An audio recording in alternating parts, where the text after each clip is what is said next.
Everyone ready to go? Hey, well, listen, firstly, welcome to the West Coast. I hope you're enjoying the sunshine and a great place to be. Awesome to be here with Maureen Pugh, MP from the West Coast, and representing National so well in this community. Obviously, you've seen the OCR. It's obvious that we're going to have interest rates staying higher for longer. And again, that is a function of a government that has spent so much, that has driven inflation higher, that has then kept interest rates up higher. It's the families that I'm thinking of that are having to move from refixing their loans from 2.5% up to almost 7%, having to find an extra $750 a fortnight, worried about how they actually pay their bills and actually how they keep their house as a result. And that is a function of just two people to blame, Chris Hipkins and Grant Robertson, for economic mismanagement, government spending out of control, inflation up through the roof, and interest rates higher for longer. With that, happy to take any questions.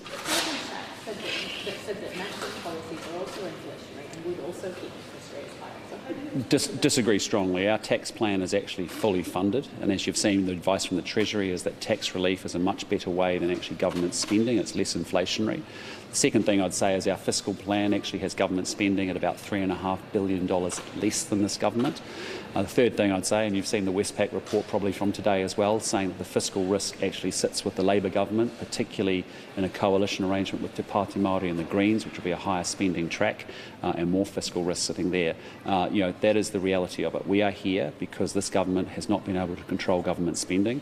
And I just put it to you, every morning Chris Hipkins wakes up grumpy and negative and tacky, banging on about how our numbers don't add up. Well, actually, Labour's numbers have never added up every year for 6 years in a row. So the fiscal risk sits with this Labour government. They have not been able to manage the economy well. Our tax plan and our spending track is a much less inflationary environment. Are you actually saying you know more than Goldman Sachs? Sorry? Are you saying you know more than Goldman Sachs? I'm just giving you a view. I'm just giving you our view, which is that our tax plan is fully funded. The advice from Treasury is very clearly that tax relief is less inflationary than actually government spending. And then, as I said, if you look in the context of our fiscal plan, $3.5 billion less spending than what the government has proposed, and also a government, frankly, that has never been able to deliver its fiscal track or its commitments either, says to me that that is a much more inflationary, higher risk environment, and that's been confirmed by Westpac today, saying, yes, the fiscal risk sits with Labour getting into government again. Some of the comments is that you, the National, if you're in government, might go beyond the 6.5% cuts. Is that true? Our commitment is 6.5% cuts out of our public service so that we can move those resources, as we've talked before, from the front line, from the back office to the front line, and actually give tax relief to low and middle income New Zealanders. Our commitment is 6.5%. Our commitment is 6.5%, and that's what we'll look to do. 6.5 is low, 6.5. Sorry? Is your commitment 6.5 or less, or 6.5 or more? 6.5 exactly is what we want on average across the agencies, because that is exactly what's needed to be delivered so that we can fully fund our tax plan, but importantly also we can recycle cash from the back office to the front line. Sorry?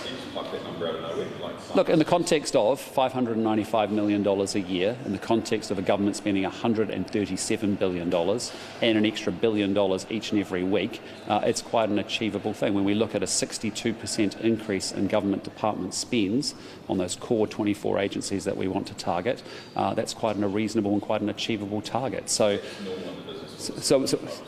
No, 6.5% is what we are going to deliver out of that savings. We think that's appropriate. We think that's balanced. We think that moves the focus from the back office to the front line, and we think those savings can be generated and delivered to low and middle income New Zealanders who deserve tax relief in a high cost environment. Again, we are seeing interest rates staying higher for longer, and I just want you to think about tonight that there are New Zealanders over the next 3, 6 and 9 months that are refixing their mortgages, and they're moving from 2.5, 2.9% rates up to 6.5, 6.9, 7% rates, and they're having to magic up $750 a fortnight. And how on earth are they supposed to do that? And the kind of sacrifices that we see parents and families making in order to deliver that is serious, because they are at risk of losing their homes. We see almost 20,000 people now in default on their mortgages. We see 423,000, I think it is, now behind on with debt arrears. So, that is the reality for New Zealanders. 1 in 2 of us are now worried about money on a daily basis. This is serious stuff, and it's economic mismanagement, cumulative economic mismanagement over the last 6 years has led us here. Correct, it's on top of the 2%. Well, we're talking 6.5% on top of what Labor has already committed to do, which is 2% from memory. The issue that Goldman Sachs raised... Sorry, go Thomas. Yeah. The issue that Goldman Sachs raised in their piece is not that your tax cuts would be unaffordable and you have to debt fund on them, that would be inflation that way.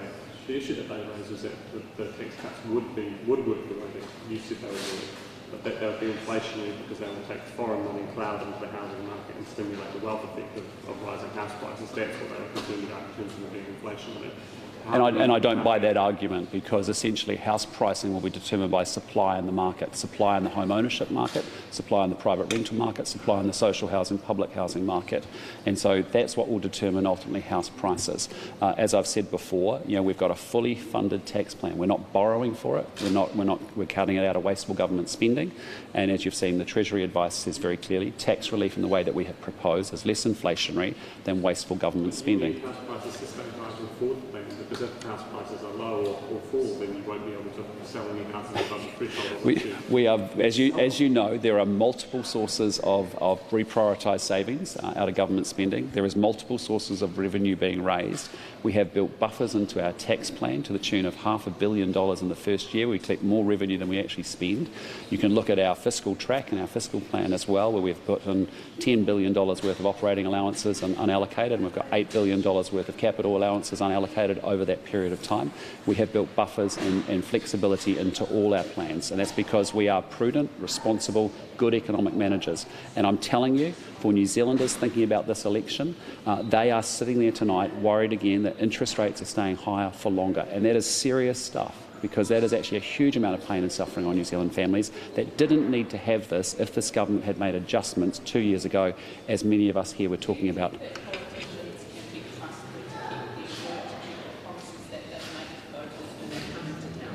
Well, they should do, absolutely. And I think, we have thought very deeply about the commitments. We've had 40 policies since over the course of this year. And what I'd say to you is we've been very prudent and very responsible about how we fund them and how we can actually deliver them. And I'd like to think we'd make promises that we keep and that we actually work really hard to do that. Well, I want to deliver more housing across New Zealand, and the housing market, again, is shaped and it's very linked. There's an ecosystem here that first of all, we've got to get the home ownership market expanded, and the supply of houses being built needs to increase, and there's some things that we've talked about how we can actually get more housing growth happening.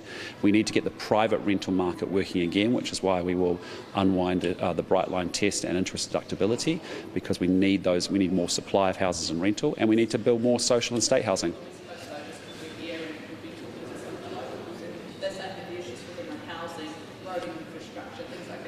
Yes. Well, there's going to be new housing across the country, as we've talked about. We're going to maintain the budget commitment laid out by the government in May of this year. We have that. We're on that track. We want to do a full review of Kāinga Ora in particular, because we don't think it's a high-performing organisation, and we want to understand before we give them more money beyond the cycle that we've funded, that we actually have got a good organisation that can procure and manage those assets well. We also want to power up our community housing providers. There's a huge opportunity for us to do that, and there'll be good community housing providers here on the coast, as there is around the cross-country. Well, what we're going to deliver is lower inflation so that we can reduce the cost of living for people. And whether you're on the West Coast or whether you're in Southland or in Hawke's Bay, that's what is the number one issue in this election. Well, we need to continue to maintain roads. As we've talked about, we've got a big program of road investment and maintenance. It's important that we upgrade potholed roads, that actually money has actually been put into investment and maintenance of our roads across the country. We've got 13 roads of national significance, not here on the West Coast, but around the country. We've got 4 major public transport projects that we want to fund. We have a major infrastructure deficit across the country, and we're going to turbocharge that and accelerate that.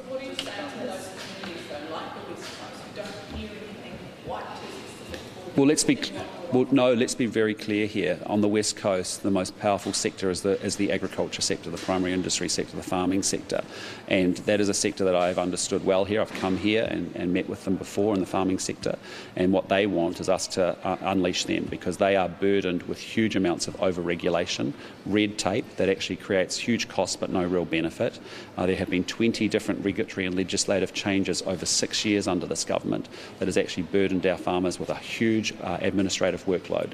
Many of the farmers on the West Coast here will tell me they spend up to 30% of their week filling in paperwork and providing information to government departments, not farming. And so we want to free them up from regulation to get them farming. We want to give them the tools and technology around gene editing and biotechnology. We want to give them credit for all the good stuff that they're doing on farm around that too. It's lifting the Sorry, Andrea. Literally slipping into the sea, and the communities are settling for it for weeks at a time. Yeah. That's a road such as tourism and primary industry. I agree. Why is it not? Why do roads commercial? Well, it is important. The way that we'd like to deal with that is that I'd like to sit down with the region and actually do what we call a regional deal. I think that's a model where we get very clear and very specific about what is the critical infrastructure in the region of the West Coast. I spoke to the Mayor about that again this morning in passing when I saw her, to say, right, what is the critical infrastructure we need to invest in? If that's the case, then we work that program through and we prioritise Waka Kotahi and their work into this region, and also we work out how we fund it between central and local government to do it as well. It's lifting. Sorry? You do roads and regions. Well, we've announced 13 roads of what we call national significance, but clearly they are big backbone investments that need to get done because they power up productivity in a regional economy. And Andrea's right. This is a region that has suffered with roading, and it's a low density population over a very large area. But we need to sit down with the councils and the local community here and actually work out what are the priorities and actually work our way through them and invest in them. It's lifting. Sorry. Yeah. Yesterday the numbers are lower than what they were in 2020. Is that a signal that people either have made up their mind or that they're just switched off? Oh, look, I think it's just one day, and I think also you have to understand with the COVID election last year, I think there was a slightly different set of dynamics as well. But look, last election it was 67% advance voting in that 2-week period, and I think I wouldn't be surprised if it gets close to that again. It may not be as high, I think, in the context of a COVID election where people were uncertain about what could be announced or what could happen at any point in time. But what is clear to me is people, there is a mood for change, and so people are out there voting, and I'll encourage them to do that. It's lifting the pension. For not sending out easy vote packs to everyone. I think about 1 million easy vote packs have yet to be delivered. Yeah, that's not good. I used my easy vote on Monday when I went off to vote, and it was very seamless actually, just to take the bottom tier off and away you go. So it's disappointing that hasn't happened. Some voters are confused about the fact that they are not aware that they do not need an easy vote. Yes, I had that this morning where someone came up to me and said, I haven't received my paper to go off and do the advanced voting, and I said to them, you don't necessarily need it, but it is disappointing that it's not set to go across the whole country. Yep. Is lifting the pension age your bottom line for national, or is that an area that you'd be willing to budge on? Well, look, I just want to be clear with our commitments to seniors, because there has been a lot of misinformation from Labor about that. We are going to increase superannuation payments each and every year. We are going to link it to average after-tax income. Because of the way that our tax plan works, that means that actually superannuitant couples would get an extra $26 a fortnight, $17 a fortnight for a single superannuitant. Equally, we're going to keep the winter energy payment. We think it's a good program, and we're going to keep that and maintain that. And then, yes, what we have said is from 2044, if you're born after 1979, over a 2-year period, we will move the retirement age from 65 to 67. Why? Because every decade, New Zealanders live about 1.5 years longer. We want to make sure the system maintains its universality and as a universal system that we can fund and appropriately fund. And I think that's a sensible, pragmatic, right thing to do over time, and give people lots of advance notice that it's coming. Do you think you can change Winston Peters' position on superannuation? Well, I'm not interested in working with Winston Peters. The last 2 major polls have suggested that. Yeah, and that's why my message to New Zealanders is really demonstrating exactly what the polls are saying.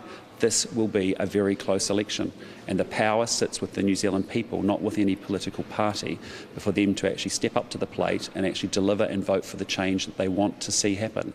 If they think this country's heading in the wrong direction, then my ask is do not vote for any other political party other than the National Party. But if push comes to shove after the election, you need Winston Peters to form a government. Are you willing to budge on the pension age? Would you keep it the same? Again, hypothetical question, because I don't intend. People should know that, I don't intend working with Winston Peters. I'm only going to pick up the phone as a last resort in the event to avoid having a Labour Te Pāti Māori Greens government for the next 3 years. I cannot guarantee that we can even work with him, because he hasn't come with the National Party for 27 years, and we all remember 2017. So I've only said I'll pick up the phone as a last resort, but my challenge back to New Zealanders is the power sits with you. This is about people power, it's about an election, it's a tremendous tremendous responsibility, a great privilege to have an ability to vote, exercise that vote with caution, because this is a serious time for this country.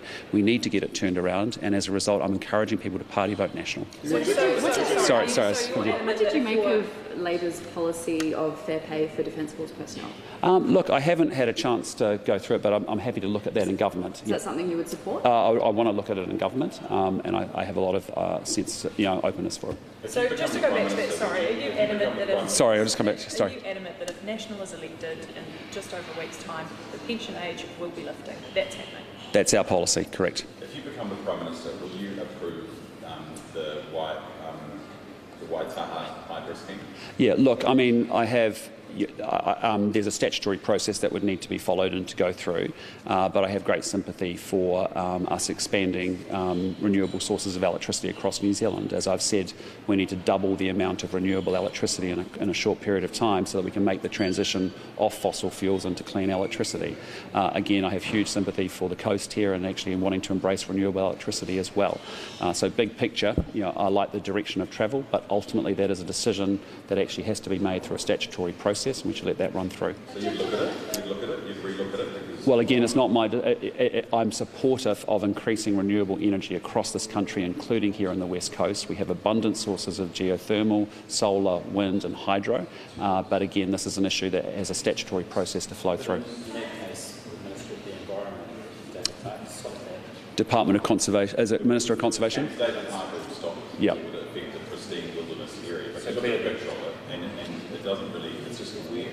No, I'm aware of the story. I'm aware of the images and the location and the project, and I'm very supportive of it. But I'd want to make sure it follows a proper statutory process. The reason I ask is because when you went to Westland Milk this morning, the chief executive there says we can't decarbonise without this scheme because you've got to put in new lines that come from the east coast. Yep. They need this to decarbonise. They're relying on coal at the moment, and if they want to decarbonise, they need this scheme. Yeah, and that's why They want to call on you to do it. And that's why I'm very supportive of the project, but in terms of its detail, it has to go through a statutory process. I need to respect that, but you should read very clearly between the lines that we want to double the amount of renewable electricity up and down this country. We want to make it easier to do that. That's why we've said we'll have consenting for any renewable electricity project within 1 year. We'll make sure that and it lasts for 35 years, that consent. We make sure that actually any investment in transmission and local power lines actually can be done without a resource consent. Yeah. Some people on the coast think that the slow glacial progress of that is slowing up regional economic development. Would you endeavour to restart that process, get it moving, put a rocket under your dock to... Yeah, I really do want to look at that. I mean, my message in broad terms is that on the West Coast here, it's unique to New Zealand in the sense of 84% of the land is actually held up in the dock estate.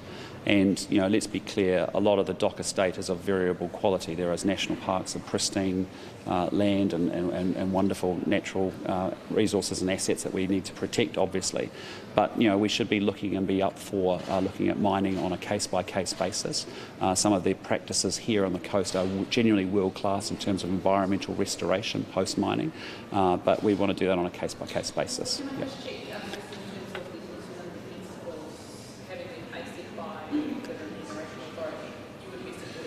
That's something I will be open to looking at and we will explore in government. Yep. Just on Chris Bishop, why was he lying on Twitter yesterday about Grant Robertson not putting his hand up to debate?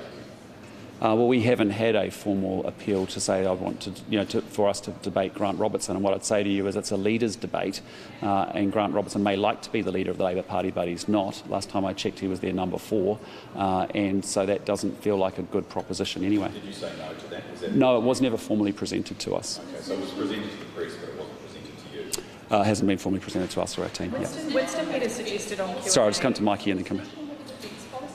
Look, our focus has been on the issues that matter to New Zealanders. It's about cost of living, it's about law and order, it's been about health and education. Those are the big issues. I've said before, we would love to get to a commitment where we would be able to go to 2% of GDP on defence spending, but that is a long way off by virtue of the state of our books and our financial and fiscal position. Again, it's not something that we can. It's not a priority given all the other pressures that we've got economically on us fiscally. It's an intent, but not actually something that we can actually work our way through until we see the books. Is it fair to say that National does not Our focus has been on providing policy around other areas because we think that's what New Zealanders care deeply about. Of course, in government, we'll make sure that we continue thinking about how we can add value to our partners and our relationships through our defence commitments and our contributions. But right now, our priority is to actually fix this economy so that we actually have the cash to strengthen our public services. Sorry. Oh, sorry. Let's try to finish my. Sorry. Oh, it worries me tremendously, and we want to see peace and prosperity in our region, and we want New Zealand to be able to play its role along with our partners and our allies and to make contributions, valuable contributions in a defence set. All I'm just being is very pragmatic and saying to you, priority, our number one priority is to fix the economy. If we can't do that, we don't have the cash to actually invest in the defence forces, we don't have the cash to invest in law and order, we don't have the cash to invest in the public services that we desperately want to see enhanced in this country. Winston Peters suggested, or made a comment during his interview with Jack Taylor Q&A that he had asked for the spreadsheets behind your tax cut plan. Has he actually made a formal request, or is that just a throwaway comment? Never heard from him. No, never heard from him. And as I said, my preference is not to work with Winston Peters and New Zealand First. It's only as a last resort I'll pick up the phone in order to avoid 3 years of what I think would be a chaotic government and take New Zealand backwards. It would have been on the margins of different events that we've been, whether it's been field days, ethnic events, and on the back of a Business New Zealand event earlier in the year back in February. But just small talk, like we haven't had a detailed conversation. No, just getting to know them on the margins of other events. The editor of the press says that Sorry. The editor of the press says that National was asked if Luxon would debate Robertson to avoid the need to reschedule the event. Is that right? We haven't had a formal request. So there's no formal request? No, not that I'm aware of, no. So why is the editor of the press saying that? I don't know, but I just say it's called a leaders' debate, and I wouldn't have thought that was a great idea anyway, because, as I said, Grant Robertson isn't the leader of the Labour Party. He may wish to be so, but he's not. He's their number 4. A couple of weeks ago, Chris Bishop was asked about whether there would be job losses at Kaingaroa if National gets in. He said, hope so. Do you hope people will lose their jobs in the national government? And was that an insensitive comment to make? Well, I don't. I'm not going out there to deliberately want people to lose their jobs. But what we need is a much more efficient public service. And what we have had in New Zealand is a public service that has added 14,000 more public servants, and has yet failed to deliver for the New Zealand people by improving the outcomes that they deliver and that we pay them to do. And so our message very clearly on KO is we think it is an organisation that is not a high-performing organisation. I am very concerned about procurement. I'm concerned about the lack of consultation. I'm concerned about the asset management.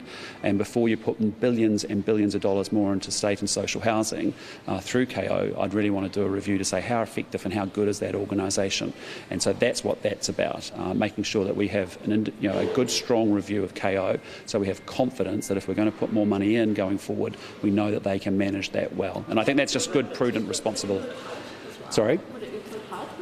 At this stage, our focus has been on KO. There have been a number of challenges where there's not good consultation with the community about projects that are coming into towns or communities, and I think there's a better engagement model that's needed from KO. Likewise, we've been very frustrated, as I've said before, about the fact that there's been 10,000 complaints in the last 14 months about unruly behaviour from tenants, and only 3 have been evicted. And frankly, there's rights and responsibilities in this country, and when there's 24,000 other people on a State House wait list, and there are people disrespecting the privilege that they've got of having a State House, frankly, they should be evicted and others should have the chance. So how does safe? Sorry? So how does housing and urban development is safe? That agency is safe? Our focus, our primary focus is on KO. That's really where our concerns have been. Yeah, HUD isn't something that I'm wanting an independent, I'm wanting a detailed review about per se. Clearly, I want better performance from all our public services in New Zealand. I think the New Zealand people are owed that, and I just think we have to. I'm not being political here or ideological. I'm just saying let's take a step back and actually look dispassionately and objectively about what's going on. And the problem is that we have actually added 14,000 more public servants. We've got $2 billion almost of extra consultant and contracting spending going on, and actually we've got worse outcomes, whether it's education, health, infrastructure, roading, law and order. And so we have to deliver better outcomes, and that's why I want better public service targets, crystal clear across all agencies, so everybody in that organisation knows what they're there to do and what they're there to achieve. You've said that families will get $252 a fortnight under your family's tax package, whatever the Families on, yes, family boost. How many families exactly will get Well, there's what we've got is if you're on an average household income and you actually have young children that are in early childhood, the combination of actually indexation of tax brackets as well as also family boost packages means that we can generate up to $250 a fortnight. How many families, though, do you know, have like an exact number? Well, if I just take the family boost component of it, 130,000 families will benefit from actually having tax credits available for application to early childhood education that they might have costs there, or likewise they might choose to put it into their mortgage payments or rent payments as well. That full package, though, how many families will get to 200? I can't remember exactly the full number. I can come back to you afterwards and get back to you.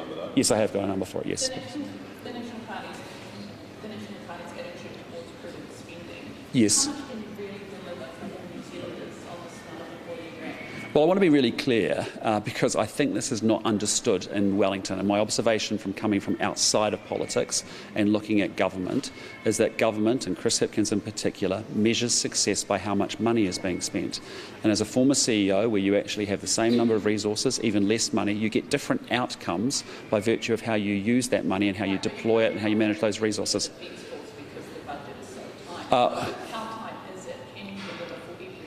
Well, as I've said, we're actually going to have we have a slightly less spending in the first 4 years of our fiscal plan. We're going to have less tax, and we're going to have much more focus on and less debt. So is there room in your budget for a regional growing plan for the likes of the West Coast? Yes, we've built in unallocated. We've got unallocated operating allowances of up to $10 billion. We've got unallocated operating capital allowances of up to $8 billion. But really, again, a lot of it is actually understanding there are whole funding and financing tools, for example, that we don't use with the purposes of New Zealand infrastructure development, which many other small advanced economies around the world do use. We haven't opened up long-term debt funding. We haven't opened up public-private partnerships. We haven't opened up toll roads. We haven't opened up value capture, things that actually enable us to actually build and pull that infrastructure investment forward and to be able to do it in a much quicker way to get the benefit and the productivity benefits for regional economies that if we just leave it to government to fund it all. So, it's a comprehensive, different way of thinking and delivering outcomes through doing things differently, and that's what we have to do and get better, make that money work harder to get better outcomes. Last question. More and more Labour MPs come out in favour of a wealth tax. Yeah. Do you think that is evidence that this is going to be rolled? I think that is, you're seeing very clearly from the Labour Party caucus, you've had 3 MPs, I think, come out over the last 24 hours, or candidates. You've had Grant Robertson and David Parker feel very strongly about a wealth tax as well and throw their toys out of the cot. You've got Te Pāti Māori and the Greens who are very adamant about a wealth tax. And so, there is no doubt Chris Hipkins on the other side, if he was successful, is going to be leveraged into delivering a wealth tax. And I think that's bad for New Zealand. I think it puts a wrecking ball through the economy. And it's not what we need to do, is tax our way out of a low-growth environment at the moment. I think it would put a lot of pressure on, I would say, because I can't see how Chris Hipkins, he is literally saying he's not doing a wealth tax, but he's also the same individual that said they wouldn't extend the Bright Line test, they wouldn't increase fuel tax, and they end up doing that. Sorry, yes. Yeah. Well, it was quite concerning to see that report that was suggesting from Retail New Zealand that most retailers felt that they'd been impacted by crime in some form or another. Again, it gets back to sending a message from the top that we are actually tough on crime, and it's not just a platitude. It's not just a cliche or a slogan. It's actually making sure we've got the detail and the plans to do it, and we do. We're going to have serious consequences for serious young offenders. We're going to make sure there is stronger sentencing. We are going to make sure we tackle gangs, and we give police more measures and more support and more tools. And so it's the combination of all of that that actually will send the message that I'm sorry, because you've only got to go around, and some of you have been with me, but you go sit with those employees that are coming to work today to work in retail shopping malls who've been victims of ram raids or aggressive crime and theft, and I can think of many examples that I've spoken to over the last year. And why are they not feeling safe in their workplace? Why do they not deserve to feel safe in that way? So we do need to get serious about law and order in this country, because we either just let it get worse and worse and worse every 6 months, and I think we get to choose and do something about that. Have you thought about justification for the way that benefit rates are calculated for sole parents and people on disability benefit. Why are you changing those rates? What's the justification? Well, as you know, I mean, the most important thing is to make sure people's purchasing power, beneficiaries' purchasing power, remains intact. The best way to do that is to make sure that is indexed to inflation and to the cost of living. And the better opportunity is to get people who can work off welfare and into work. And that's been an abject failure from the government. I think that's been an absolute disgrace. That at a time of 3.2 and 3.6% unemployment rates, worker shortages in every region, in every sector, there are 60,000 more people on unemployment benefit. That is insane, absolutely insane. And what do people who can't work, those and that's permanent disability, why do their rates go down too? Well, they don't go down. It's wrong to mischaracterise it as that, because every year there will be an increase in benefits. That'll be in the tune of adjusting for inflation and the cost of living. That means that their costs are covered and that their purchasing power is protected. Why are you changing? Well, it's been insane. The policy up until the policy up to 2020 or 2019 has been actually to link it to inflation. I think that's the right thing to do. The government then linked it to average. The government linked it to average wages, and then in a high inflation environment for the last 3 years to send it back to inflation. Is it a disincentive? Is that the point of it? You want less people on the benefit, so you're going to make sure that they're worse off? No, I want people on the benefit to have their costs covered each and every year and to know that their money is going to buy what it needs to buy to cover their costs. And so that's why we're indexing it to inflation, and that is the right way to think about it. But your policy effectively makes them worse off and will make them worse off in the future. No, I disagree. They're going to be no worse off. They are actually going to have inflation-adjusted cost of living adjustments each and every year. To be no worse off, that would mean inflation would have to increase faster than wages, right? In order for them to be no worse off in the future than under the current policy. But let's be clear what's happened with the current policy. You had a government that moved it from off inflation to actually indexing it to after average tax incomes, and then actually moved it straight back to inflation again. Because the reality is for the last 3 years we've been going backwards. 6% inflation, 4% wage growth. So the better long-term solution is to say, righto, if you're on a benefit, we care about you. We want to make sure that you get a good increase in your benefits each and every year. That makes sure that it covers your costs, that it's inflation adjusted, and it's a cost of living adjustment. For everyone else then, the 180,000 almost that are on unemployment benefit, we have to work much harder at getting them off welfare and not just saying you languish there for the rest of your life, because that is not a good place to be. Sorry, last one, we have to go. Sorry? Sorry, mate. Sorry, Chris, just good to see you, mate. First question, specifically about no new mining on conservation land. Is that policy gone? We will do it on a case-by-case basis, and we'll look at each of the merits of the cases, because there is really, if you think about it, for example, we just talked about road maintenance. It doesn't make a hell of a lot of sense to be shifting gravel from other parts of the country on roads to bring them here. If we can do that sort of thing, that's great. There are other exploration, other mining activity that is quite possible to do. There's very good environmental protection and restoration work, as I've seen. It's some of the best in the world, I think, happens here. So we will look at it on a case-by-case basis. And secondly, the Waitaha Power Scheme is not just about decarbonisation, it's about resilience for the Correct. West Coast. Energy security. Or whatever. Will that play a part in that discussion? Well, I think that's right. I think the way you're framing energy, it's about energy security as much as just about renewable energy per se.